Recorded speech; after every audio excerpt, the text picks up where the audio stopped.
I run Insider Trends. We're a retail trends agency, a consultancy. We work with brands like this, helping them to spot what's coming next in retail. And one of our big areas of focus is sustainability, responsibility, ethical retailing, sourcing, all the stuff that is so central to everything that makes Source, Home and Gift and all the Source events fantastic places to come and meet and learn.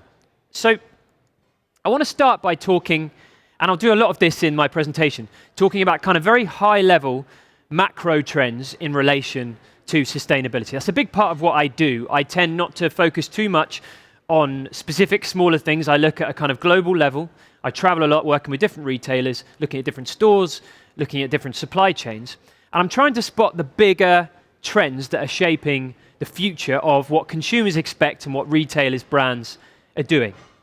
So when it comes to sustainability, ethical retailing, transparency, I just want to, over the next couple of minutes, really just give you where I think everything has got to. There's a big word that I'm going to use throughout this presentation. It's transparency. Transparency, I think, there's been a real shift from what people used to refer to as sustainability to transparency. I'm going to talk a bit about what that means and how we got there. So brands like BrewDog are a really good example of this, okay? BrewDog actually do lots of very good things in terms of ethics and sustainability, whether we want to call it that or not. But what brands like BrewDog, and thousands of them around the world, they've started to get into a real problem, and this keeps on happening, and consumers keep on spotting it, which is that it isn't necessarily greenwashing, but they kind of come up with these eco-initiatives, and then they shout about them. And the second they shout about them, very, very smart consumers say, hang on a minute, your claims don't quite stand up. And that kind of scenario that we've had, that smarter consumer and those brands talking about these great eco things they're doing, that situation has just exploded over the last couple of years. So this, what I'm showing here with BrewDog, it's a good example. So they talked outside all BrewDog bars and on all their cans of beer for ages about being carbon negative. We are now carbon negative. They traded off that. In fact, they grew off that. Lots of people liked drinking BrewDog thinking, wow, I'm drinking from a carbon negative brand. Meanwhile, under the surface, consumers started saying, hang on, we're starting to look into carbon negativity more. And they found out that in 90% of cases, carbon negativity was to do with carbon offsetting. And we now know that carbon offsetting, although a very useful tool in the armory of a brand in terms of becoming more ethical, more responsible, carbon offsetting is rather like kind of putting a plaster over the issue of sustainability. It doesn't get anywhere near solving the issue. Carbon offsetting is positive, but the fundamental problem we have is the production of carbon. BrewDog produced lots of carbon. They're a business. They produce stuff. They produce carbon. What they're doing really is offsetting the problem, passing the problem on to someone else. That's not to criticize or remove the importance of carbon offsetting. It's a useful tool in the armory of any business. But the problem when BrewDog shout about this is loads of consumers say, hang on, this isn't good enough. You're saying you're one of the world's most sustainable brands, and we don't buy it. And we think when you talk about carbon negativity, you need to respect our intelligence and talk about what you really mean by it. So that idea of sustainability, doing something big and green and telling the world about it, that feels like it's being pushed to one side. I always talk about this example, a Dutch supermarket, Echo Plaza. They had a big PR stunt around their plastic-free aisle. The plastic-free aisle had loads of plastic in it, but it was biodegradable plastic. And so they said, it's great, it's all biodegradable, you can get rid of it. And then loads of those smart consumers, again, people like you, sat there going, hang on a second, biodegradable plastic doesn't biodegrade in the ocean. And that's where most plastic ends up. So this doesn't work. This doesn't stand up to that kind of interrogation again. So again, it was kind of a PR failure, the same way that these brands like BrewDog, Echo Plaza, they're starting to have issues when it comes to these big claims. And more recently, I was in Amsterdam running a retail tour, and we went to H&M. H&M at the front of their flagship in the centre of Amsterdam, rather like Oxford Street. It's a huge storefront, and the biggest message they have on the front is H&M rental. It's incredible to think of a fast fashion brand talking about clothing rental at the front of their store. It's brilliant. It's a very positive thing. Lots of consumers would never even thought of renting clothes, and H&M are talking about it. Very, very positive. But actually, at the same time, They've got lots of criticism because people are saying it's fine for you to talk about rental, but we know that not many of your consumers are renting these clothes and you're still producing too much product. And you don't talk about that enough. Okay, and H&M can't solve this problem alone. But again, we are in this situation where it isn't enough to just do things and shout about them. There's a big shift happening, and it's actually about going backwards. And I've noticed a couple of brands that have really inspired me to see where the more positive future might lie. Ace and Tate are a great example of this, a glasses and sunglasses brand. They're doing the opposite of everything I just told you. Rather than singing about the good things they're doing, they're telling the public about the bad things. So they had an annual report, they released it publicly, and they said, we fucked up, which is an amazingly bold thing for them to do. And they actually actively told people about the non-responsible, non-ethical elements of their supply chain, the parts of their products that they thought weren't sustainable enough, the things they were producing too much of, the carbon problems within their business. They told the whole world, and they said to their customers, their investors, their competitors, help us. Come up with ideas. Let's start having a conversation about how we can improve our supply chains, be more ethical, be more responsible. That, to me, is the future, and I'm going to tap into that more as we go through my presentation. And I think probably the kind of, I guess, maybe the beginning of this movement from sustainability to transparency, it really was Patagonia. Because the founder of Patagonia in 2021 did this brilliant thing that I'd never seen a retailer do before. And they said, the starting point here is that we, as a business that makes stuff, and back then in 2021, Patagonia were rated as the world's most sustainable company. And the guy said, it doesn't matter, we're part of the problem because we produce stuff. He said, any business on the planet, any person on the planet that produces something is part of the problem. And we have to start the conversation about transparency, ethical retailing from that position. We're all part of the problem. We have to be transparent. We have to open up the supply chain, everything we do, go right back to the beginning and fix all of those issues. That, to me, is kind of ground zero for where we need to be. And I do believe that's where retail is heading. So, going back a little bit, what are the kind of consumer trends driving some of the stuff that I'm talking about in this shift to transparency? Well, firstly, it's important to acknowledge that it's a very complex situation, consumer trends. 100% we have lots of consumers, particularly younger consumers, that are passionate about responsible, ethical retailing, and that will spend more for ethical, responsible products. There's no question of that. But regularly, reports are revealing what we might call sustainability vices. Okay, and basically we all have them. There's nothing wrong with admitting that. Sustainability vices. For example, 25% of customers, younger customers who say that they like buying responsibly, they want to shop responsibly, they also regularly choose fast fulfillment that we now know has a much bigger carbon footprint. They do that all the time. So we'll buy more sustainable products, but actually we're so obsessed with speed and convenience that we'll then kind of ruin that kind of improvement in terms of responsibility by choosing that fast footprint item. In other words, having something delivered from a long way away to our home because of convenience. And 17% still admit to shopping with fast fashion or furniture brands. To spell that out even more quickly, we have what we call the intent-action gap. And this is a big problem, where all of us, customers all the time when surveyed, say we want to shop responsibly, but our actions suggest something different.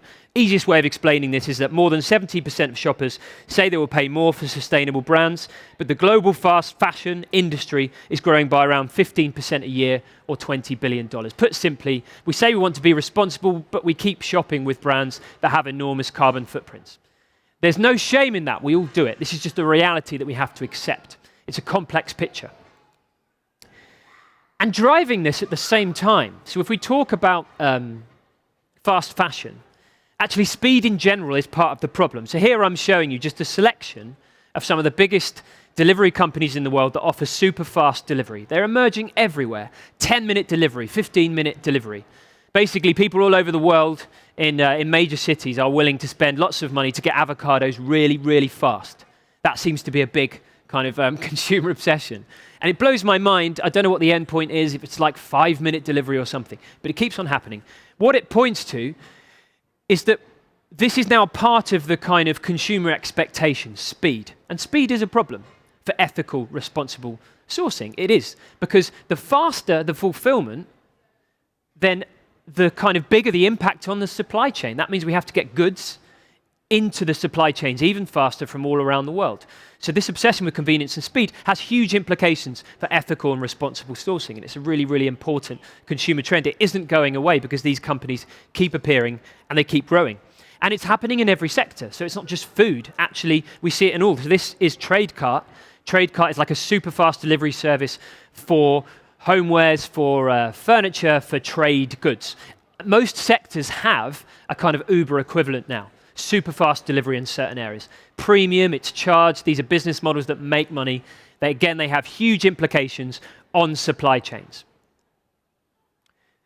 Underpinning all of this, though, I'll go back to a really important point for anyone working in retail, which is that consumers do want, forget about what they might do, but they do want to be more responsible. We know that. That's a positive reality. 88% of UK consumers say they want to purchase responsibly sourced items. 62% say they have paid more for responsibly sourced items. So we mustn't forget that the intent is there.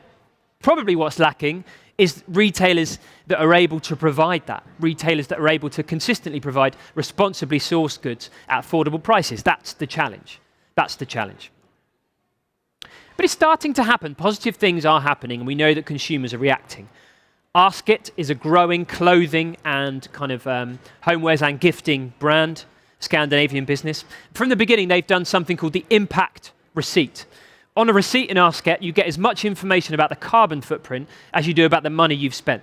These receipts, online and the physical ones, give you a very, very clear, easy to understand picture of the effect of your purchase on the planet. And I love that. And the interesting thing is that things like that Ask It are doing, that's a big part of their brand positioning, and they're growing because of it. Because actually their customers are kind of going on that journey of transparency with them. It seems to be really, really working. Wolf and Badger as well are such a good example of this. So kind of a multi-product retailer, some of you will be familiar with them. They have stores in London and New York. Online, they're growing rapidly, and I read this recently. They've grown their online sales in the US by almost 5 times over the previous 2 years. They've said it's directly because of demand for more ethical and sustainable products. What they're actually doing is telling customers about the supply chain. So all the different brands that Wolf and Badger work with, they have little icons. They have their own points-based system where they assess each producer about all kinds of things and all kinds of issues, whether it's kind of social or human rights or environmental, all kinds of stuff. So they're actually giving the transparency, they're passing the transparency on to the customer, in many cases charging a premium for that, and customers are shopping more and more with them. So companies like Wolf and Badger show that actually there is genuinely a business model where you can make more money as a business from being more transparent, by showing the customer that transparency, by building a business around it. I think that's really, really interesting. But touching on consumer insights more there, I want to now touch a little bit more on retail trends. So kind of how retailers are reacting to this world where we need to be more transparent as retailers and as brands. And I summarized this as, I guess, brands needing to go backwards to go forwards. So in other words, it's less about the front end, less about big green initiatives that brands are shouting about, and more about going right back into the kind of ground zero of the business, what we produce, how we produce it, our supply chains, everything, laying it all out transparently, looking at it and going, how can we fix each of these things? How can we make each of these things better? How can we improve the practices within our supply chain partners? How can we actually grow passion and awareness for being more ethical and sustainable throughout this? Perhaps even how can we work with our competitors in our industries? I think that's what we have to do, but I'm seeing signs of brands doing that, but they're doing it by going backwards to start with. Let me explain that a little bit.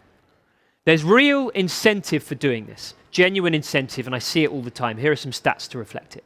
51% of major brands publish targets on sustainable materials. Only 42% report progress against these targets. So what brands have been doing for a long time actually is publishing these great kind of targets about materials, but they don't explain enough to customers what they mean, or even then what the targets actually are, how they're progressing, what difference they're making. Which again, it hints at that idea of greenwashing, which consumers are so skeptical about, which we really need to cut out. there's real incentive to do something about that. And I read this, which is fascinating. Just Capital, who monitor the effect of business on society, found that companies that explicitly mention human rights in their supplier code of conduct outperform those whose code omits them. This is a global survey that looked at brands in every single sector, some of the biggest businesses in the world, and it showed quite simply, when businesses talk about human rights and make it clear, that is something that has a directly positive impact on their business, on their sales, on their growth. Huge incentive. Really pleasingly, there are businesses who are starting to do that, who you can use as inspiration for this. And some of them are very big businesses. Wayfair, you'll find, are doing some remarkably positive work in this area. So what Wayfair have done, and one of my favorite things, they have this thing called a kind of, and there are more than 50 of them, this kind of sustainability certification. They've gone through their entire supply chain, all their partners, suppliers, producers, and they make them go through a really clear points-based system that they have to qualify. And they incentivize those brands and producers and supply chain partners. What they say is, if you meet these criteria, we'll give you one of these third-party sustainability certificates, these accreditations. When a customer gets to checkout, they'll see one of these things. So if you're cruelty-free, we'll put the icon there. If it kind of meets certain specific requirements, like not being hypoallergenic or non-toxic or being very recycled, and they're very, very specific things. They've gone right through the supply chain, and the process, I read about it, it's really, really tough. So lots of supply chain partners, they've actually prevented from passing some of these things, which I think is really, really impressive. And it really is having an impact. So they've already reported that a lot of their partners are selling much more when they have these accreditations versus the ones who don't. What I love about this isn't about Wayfair, this is about their entire supply chain. Genuine impact. And it very much feels the opposite of greenwashing, because I haven't really seen them shouting about this. This is just something that they just are doing. It took a hell of a long time. This is big work. It's very expensive for Wayfair to do this. But it is having an effect, and now the partners that have the accreditations grow and succeed. Wayfair grow as well. This is the kind of thing that smaller businesses, by the way, and suppliers can do very quickly and very easily. It's very difficult for a big business to do this, which is why very few companies have done something quite like what Wayfair have done. But I love it. I think it's really inspiring and positive, because to me, this is maybe something closer to the future of ethical and responsible retailing, where the effort is to change the entire supply chain that you work within, not just your own business. I'm seeing other aspects of this as well. This has come out in the news recently. It's a really, really brilliant thing, although it kind of seems so simple, something that would have happened innately many years ago. So John Lewis and Waitrose, being the same company, they often don't work very closely together. This happens with lots of these big businesses who work in different sectors. So Waitrose have many farms around the country that produce beef, of course. But only recently they started to realize those cows could be used for leather for their own furniture. Until recently, they never did that. They didn't do it. They would go to different suppliers, third-party suppliers, for cows to produce leather, rather than the cows they were already using for beef. Now, this is such a kind of common sense, simple solution to a massive problem. They've already said it's had an enormous impact. They're now doing it for lamb and wool for their products as well.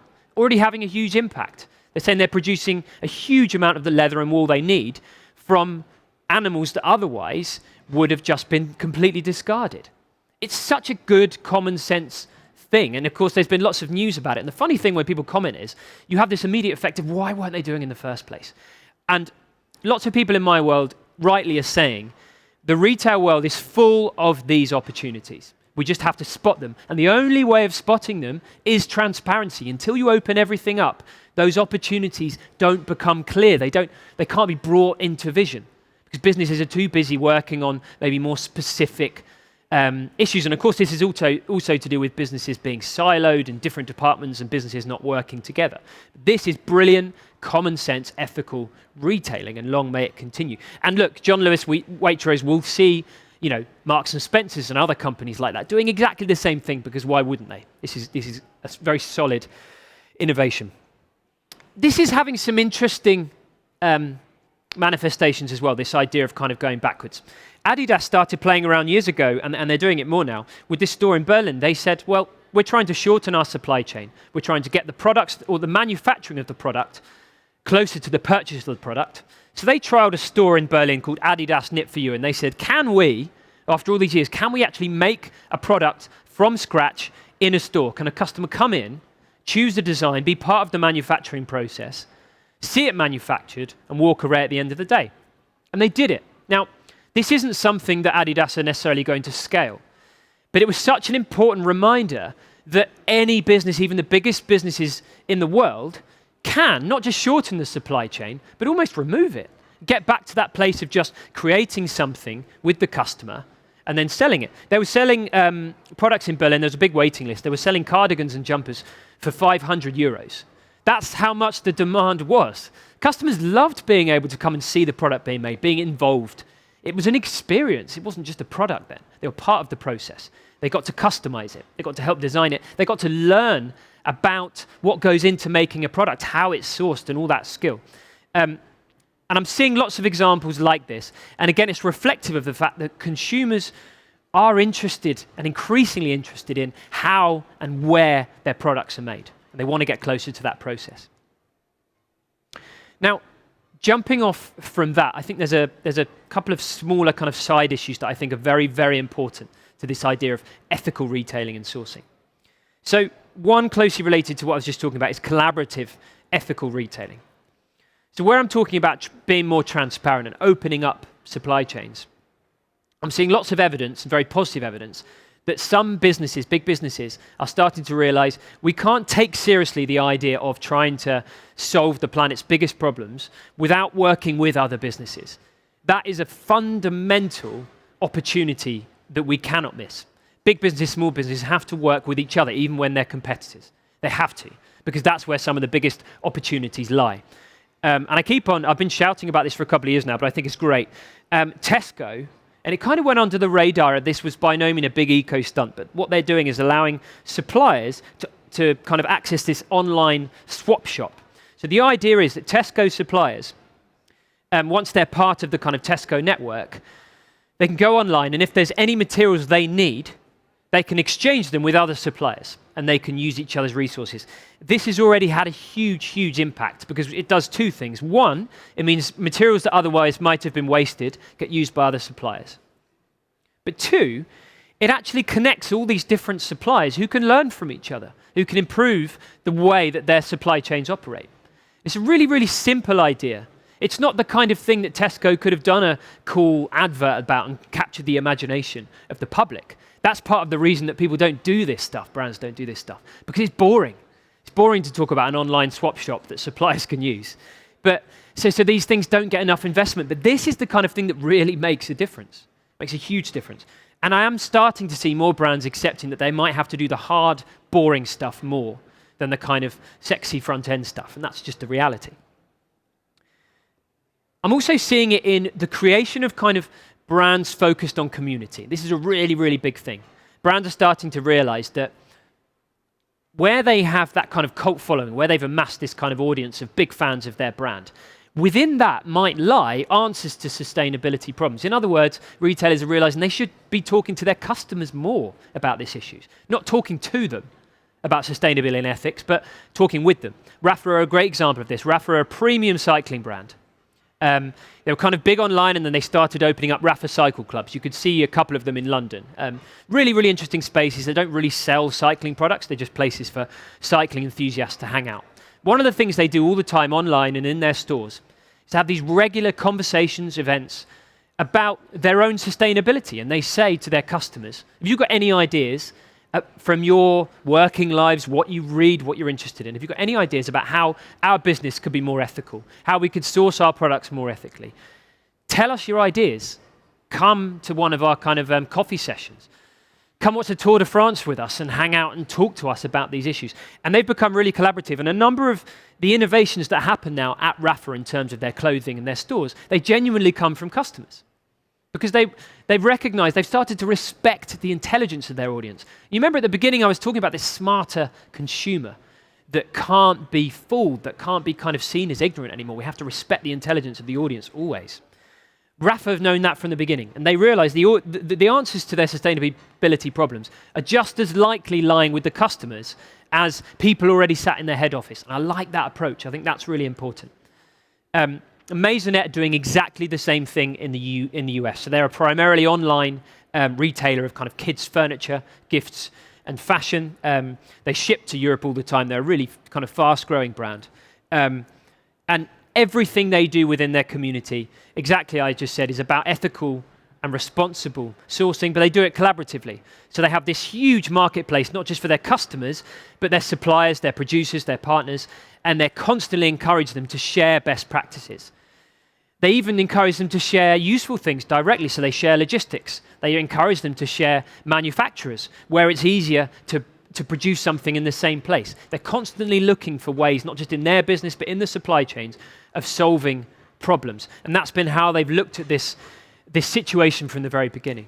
And again, and I'll keep hammering on this, it's only possible when the business innately from the beginning has a kind of mindset and an obsession with this idea of transparency and saying we've got to open everything up and look at it with fresh eyes. Where are the opportunities to collaborate, solve problems? That's where the problems lie, because we aren't opening up business enough. And a very new thing that I saw recently, but I wanted to mention is, this is a very, very exciting thing that's happening in the UK. So Lush, who have their critics, but I think have made some great efforts in the past in terms of ethical sourcing, responsible products. They've opened up something called the Lush Green Hub in Poole, in Dorset, where they're headquartered. What they do here is try to either recycle, resell, upsell, and reuse every single thing that's produced by Lush. That means store, interiors, visual merchandising tools, product, packaging, everything that is produced by that business. When it isn't being used by the customer, they actively collect it from customers' homes, from anywhere, from stores. They do this for free. They bring it all back to this manufacturing hub, and then they have all kinds of innovations that reuse those products. So the plastic is sometimes melted down, wooden interiors are remade into different products. Where they can, they try and give them away to other retailers to use. They're now looking at whether they could actually do this at the Lush Green Hub for other retailers, perhaps even rival retailers. This will become a kind of recycling, upcycling hub. Such a huge and bold move by a retailer to do that and invite other businesses to do that. And I think for all the criticism that Lush might get sometimes for some of the things they do, I really like this again, because this is kind of central to that idea of businesses having to collaborate with each other. This problem is so much bigger than just selling stuff and beating your competitors. So there has to be more collaboration. I think Lush Green Hub is a great example of that. I could do an entire hour on the problem of returns. I think you can't talk about sourcing without talking about returns. It's not even worth it, because returns is such an enormous issue. I am literally going to just say a couple of brief things on it, just to give a sense of the scale of the problem, but where I think the answers could potentially lie and some of the good things I'm seeing to solve it. I could present this in a million different ways. I think this sums it up best. Nearly 10% of returns, I read recently, are not put back on sale by retailers. That is mind-blowing. Wouldn't you agree? 10%. The bigger the retailer, generally speaking, the bigger the returns problem. I started to read more into it. It turns out the problem is there are so many returns with some of the biggest retailers that they actually can't even afford the technology, the staff, to manage that process. It becomes too big, and in many cases it becomes cheaper and easier for them to just get rid of it. So you imagine if it's a large volume business selling very cheap products, they genuinely are sometimes calculating that it's easier and simpler just to forget about that product once they've collected the return than to try to get it back into a store or into an online depot. It's remarkable. It's an enormous problem. And again, there's no need to pick individual people for blame. We're to blame from buying too much stuff. Retailers are to blame for getting excited about all the stuff we were buying. It's a problem we've all created collectively and has to be solved collectively. I'm not in the spirit of blaming individual businesses, but it's an enormous problem. There are so many different ways of looking at it. I actually think this is one of the areas that technology will be able to solve and has the biggest role to play. There are so many different interpretations of this, but the biggest opportunity to stop returns is at the point of purchase, 100%. It's happening with online purchasing all the time. The classic problem with online purchasing is we all love buying stuff at home, but we don't have a dressing room at home. We don't. So what happens is that we see a bunch of stuff and we can't properly visualize it at home. But do you know what? It's cheap enough, or we're too busy, we just buy it anyway and then we think it's fine, we'll return it. There's some businesses like Hero who I really, really love, because what they're doing is seeing a chance to solve this at an early point. What Hero do is connect in-store staff with online shoppers. So when you're looking at that item, if you have any doubt about whether that jumper fits or that lampshade would look quite right in your room, you can actually message a real person in a store. And you say to them, can you show me another picture? I don't really like the picture online. I can't see the lampshade quite right. Can you show me it? Better still, if you've got a minute later, could we have a video call and you can talk me through it a little bit and we can have a conversation. And that's what Hero do. That's what lots of other tech companies using this same technology. And it's brilliant. Because all of us, when we buy items, even if we love shopping at home, almost all of us love to still be able to speak to a person and maybe get something closer to the experience of seeing and touching that product. And that's what this technology is doing. Hero is already having an enormous impact. So from kind of the first few years of their operation, they work with some big retailers. They say one of the biggest effects, other than brands making more money and selling more and converting more, is that they become 50% more likely buyers to keep their purchases, which is enormous, absolutely enormous. So the other reason I say I like this is if any of you are smaller producers, Hero are a big technology where you'll spend lots of money with them to do this across a big store chain. Hero is basically, WhatsApp or Facebook Messenger or whatever. That's all it is a video messaging tool. So you can do this completely informally. That's what I love. This is very simple technology that everyone has. Just connecting that online shopper to, and I've seen some small businesses do that, by the way. Literally on next to their kind of the point of checkout, just having a live kind of text message number or WhatsApp number, message someone, and then you can get on a call. I think that's really great. There's real developments in terms of visualization tools. So actually improving the online experience. So you're not just looking at an image, but you get a sense of how that product, whatever it could be. So here are a bunch of examples in homewares, how that product might look in your home. And this is all getting much better because of advances in technology, artificial intelligence and augmented reality. So this is actually a great example. Lowe's in the US allow you to scan a room in 2 or 3 seconds and immediately get an accurate understanding of how much flooring you might need to order. Furniture Village do a great thing with sofas where you can enlarge it, see how the sofa looks in your room. Wayfair do it with almost all of their products. What I really love about this is actually people don't realize returns isn't an issue just in clothing. People forget this happens with furniture remarkably as well. It's a big problem. Lots of people order bigger items and end up having to return them or wanting to return them and having a very expensive and expensive also in terms of carbon footprint returns process. So again, AI augmented reality can really come into play early in that purchase process to eliminate returns. This technology, and I'm by no means a massively tech-minded shopper or retail analyst, but technology really can massively influence this. And also I wanted to say that I think it's overlooked how many third-party companies there are who will plug in and solve returns for you. Happy Returns are one of the biggest examples of this in the world. This is a business who will simply, for a fee, for a commission on any item, put into your business online or offline and will solve returns for you. So they'll manage the returns process. And I really, really like that. I think that's really, really important. A lot of big businesses see this as an insurmountable problem and they need help, and they're forgetting that there are businesses who do this. Happy Returns have had all kinds of success. And it stems, again, this was a stat I saw, 50% of customers say a lack of returns channels means they abandon purchases in the first place. So it's not just that it aids returns, this kind of thing, actually it aids conversion in the first place and reduces returns cost. I've really touched very briefly on returns there, but there's one other thing I think that touches this returns issue, as well as sourcing in a bigger sense, which I think connects to a bigger idea of local shopping. And I always like any presentation to share the work that Near Street are doing, because they're very, very important, I think, in the future of more ethical retailing. What Near Street do, which I absolutely love, is they connect online shoppers with stock that's near to them. So I'll give you an example. If you're at home using the Near Street app, you could search for not necessarily the stores that are nearest to you, but the products that are nearest to you. So if you wanted a light bulb, obviously most people nowadays, especially online, if they order a light bulb, it might end up being through Amazon. And when that light bulb is ordered through Amazon, you create a purchase and fulfillment process that has a really big carbon footprint, because that light bulb maybe goes from one lorry to another, one fulfillment center to another. What Near Street has worked out is there's a massive opportunity just to tell us and work out, is there a light bulb in a store that's really near to where I live? Maybe somewhere I'm already going to today. Maybe somewhere I can walk to on my high street.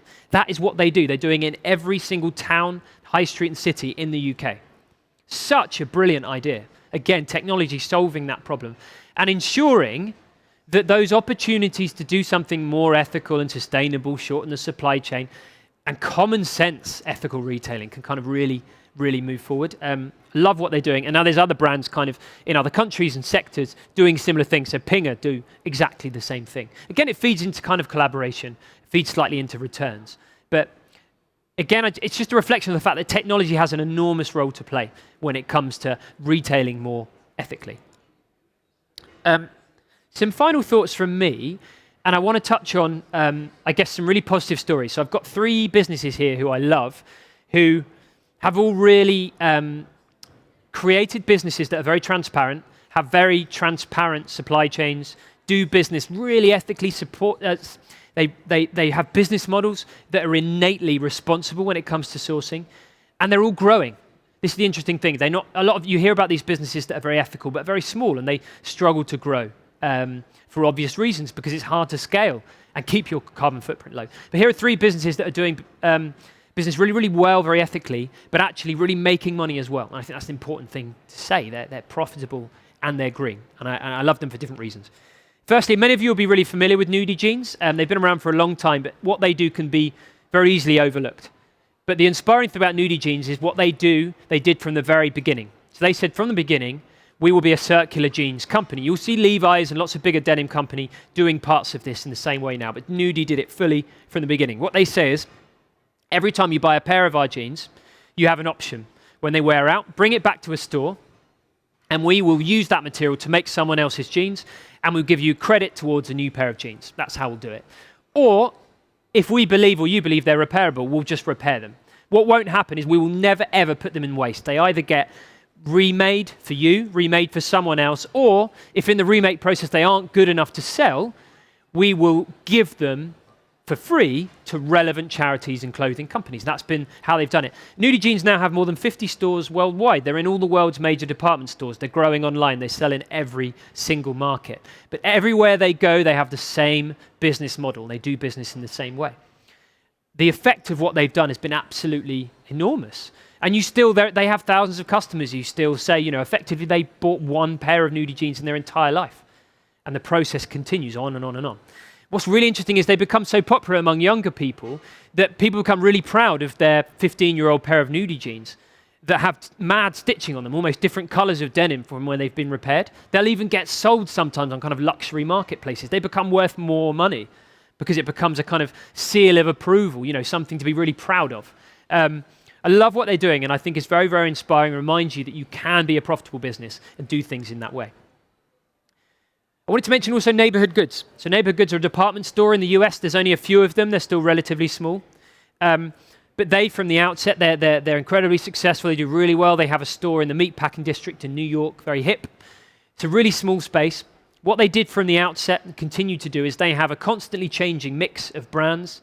Unlike almost every department store I've seen in the world, rather than just going and saying to every big brand, come and be in our space because you're cool, it was exactly the opposite. They went out to the world and said, you can only be in our space if you are, and you can prove to us, you're an incredibly ethical brand. You have to show us how you're an absolute game changer when it comes to ethics and responsible retailing. That was what they did from the beginning. It wasn't the coolest brands, it wasn't the coolest products, it wasn't the products they knew that would sell well. From the beginning, they said, it's all about whether you do business in the right way. Because they bet that consumers would believe in that, and then consumers absolutely loved it. And now, what's happening is big brands are desperately trying to get into neighborhood goods. They're going, please, neighborhood goods, we're really ethical. We're doing things really ethically. They still are pushing most of them away. Occasionally, a big brand will do something really great, and they'll allow them to pass in. But they've created this incredible kind of following for being ethical, for being responsible. And now other businesses are learning from them. Department stores are looking to them. The biggest department stores in the world are looking to them and how they've done this. Really, really inspiring. And finally, probably my favorite business in the world, which is very much like the examples I said right at the beginning. So Ace and Tate, and I think I mentioned kind of Patagonia and how Patagonia said, we are all part of the problem, including us. Tony's from the beginning, they're a chocolate brand that said, we're going to charge a hell of a lot more than Cadbury's and the major companies for our chocolate. And in return, we're going to pay producers of chocolate much, much more money. We're going to do that because we want to eradicate child labour and child slave labour from cocoa supply chains. From the beginning, that's what they said. And they said, our goal is to get so big that Cadbury's see what we're doing and learn from it and start to do similar things themselves. That started to happen in the last year or two. And many people now consciously say, I'm going to buy a bar of Tony's chocolate only at Christmas for my loved one. It costs literally 4 or 5 times more than the equivalent bar of Cadbury's. And regularly people are doing that. Tony's are growing much faster than any other chocolate business in the world. They are growing on their ethical resourcing and their ethical supply chains. And they go so far in this journey, and this just blew my mind when they saw it, is they did a press release they sent to major news organizations around the world when they found child labor in their own supply chains. They work so hard to eradicate it that when they find it, they tell the world about it. They admit the mistakes and the problems to their customer because they know the customer doesn't turn around and go, oh, that's awful, you've got child labor. They know that Tony's are doing that in the right way. And they constantly do this. They're constantly telling everyone, look, here are the problems. We've got rid of that now, but there are probably more. Help us. We're in this journey together. And they're growing because of that spirit of transparency. And I just think that's a wonderful thing because it gives me a lot of hope in knowing that retail that can be done in that positive way and make money.